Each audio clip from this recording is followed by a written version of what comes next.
As you may have heard, we're in a bit of a housing crisis here in America. Median home prices and rental rates have been skyrocketing across much of the country. If you happen to already own a home, congrats. You've probably seen your equity get a good bump in the last few years. But if you're like the millions of Americans who rent or are trying to get into the housing market, this, for lack of a better word, sucks. This surge in home prices, as we explained in an earlier video, is mainly the result of having too few homes for sale.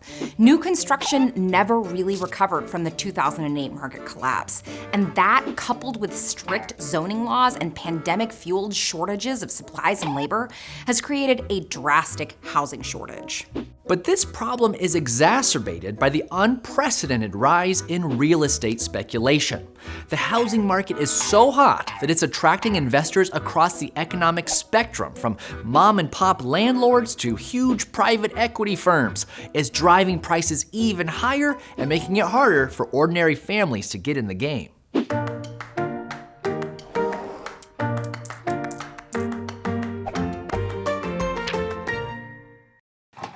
The last time we had a housing boom, it didn't end well. The bubble burst in 2008, largely because of subprime mortgages, poorly structured loans given out by reckless lenders to borrowers who could not afford them. But recent findings suggest that real estate investors played a greater role than previously understood. According to a study by 3 professors of finance, areas that had a lot of housing speculation saw prices climb higher during the boom and plummet lower during the bust. This had a ripple effect throughout the economy. Unemployment, wage stagnation, even closures of local businesses were all worse in areas that had a high level of housing speculation. To be clear, real estate investment did not cause the Great Recession, but it seems to have exacerbated the damage.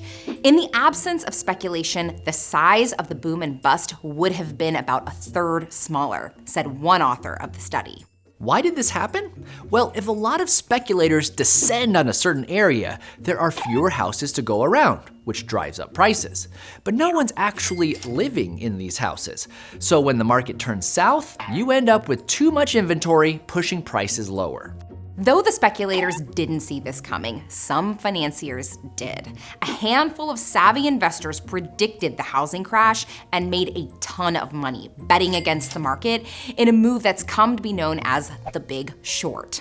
One of the most prominent of them was a Goldman Sachs executive named Donald Mullen, who right after the crash pivoted to becoming a speculator himself. Mullen started an investment firm called Pretium Partners, which raised over $1 billion from foreign investors to buy up foreclosed homes across America and turn them into rental units. Today, Pretium is the largest owner of single-family homes in the country, and a lot of other mega corporations are following their lead. In the competition for limited housing, these firms enjoy several massive advantages. The average American homebuyer will have to find a listing, visit the property, negotiate with the owner, put in an offer, and secure a mortgage from a bank, all before a sale can be made. If you've ever bought a house, you know it can take a while. But giant real estate firms like Pretium have sophisticated algorithms that can scan the market for the best deals and automatically make a cash offer within hours of the listing. The ease and speed of the transaction is so attractive to sellers, they're even willing to take less money. Researchers estimate that investors like Pretium actually pay around 10% less than individual homebuyers thanks to this advantage. They tend to target majority Black neighborhoods at a rate almost 3 times higher than other zip codes.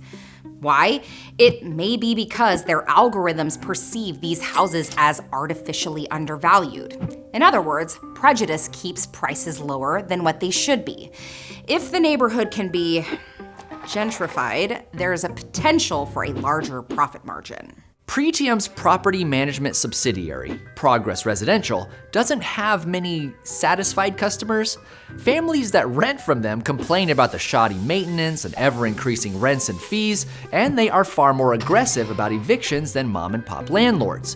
One housing advocate called their standard lease about as punitive as we've seen. Defenders of such corporate landlords argue that they offer single-family residence living to many people who'd otherwise never be able to achieve it. They also claim that private equity firms buying up foreclosed homes is what helped the housing market recover from the collapse. And does it really matter whether a family is paying rent or a mortgage? After all, the reality is most people don't own a home, they rent the home from the bank. From the outside, it really looks the same. That quote was said by Pretium's head of real estate, Dana Hamilton, who is definitely smart enough to know the enormous difference between renting and owning equity. For 80 years, home ownership has been the #1 way for ordinary Americans to save for the future and start creating generational wealth. That's what makes real estate attractive to firms like Pretium, which is why some housing advocates call their business practice equity mining, stripping neighborhoods of the pool of investment potential that used to be accessible to the general population. Well, there are other ways to build equity, you might say. In fact, the stock market has seen overall better returns than real estate over the last 80 years. True, but you can't live in your portfolio. A house is that rare kind of purchase that doubles as an investment and a shelter. Also, mortgages offer far better terms than personal loans. No bank is gonna give you $200,000 at 4% interest so you can go buy a bunch of stock. They'd get a better return just buying the stock themselves. The government deliberately started the mortgage program to offer ordinary people the chance to build equity. It's widely credited with creating the middle class, and the tacit exclusion of Black Americans from the program is why today they suffer from a vast discrepancy in generational wealth. Now, we're not saying there's anything wrong with investing in real estate. In fact, we've often recommended it as a reliable way to grow your money. But we're not talking about someone taking out a loan to buy a rental property to save for retirement. This is a corporate-backed takeover of America's suburbs at a time when housing is in short supply. The government could try to discourage the trend through taxation, but rent is not considered capital gains, and companies like Pretium are run through offshore havens, protecting them from most US taxes. At the end of the day, the government can't really tell someone who they can or can't sell their house to. Many housing advocates concede that the most hopeful path to making home ownership accessible again is to simply build more houses. And fast. Increasing the inventory of available homes will lower prices and make the market less attractive to speculators. Many states are currently changing their zoning laws to speed this up.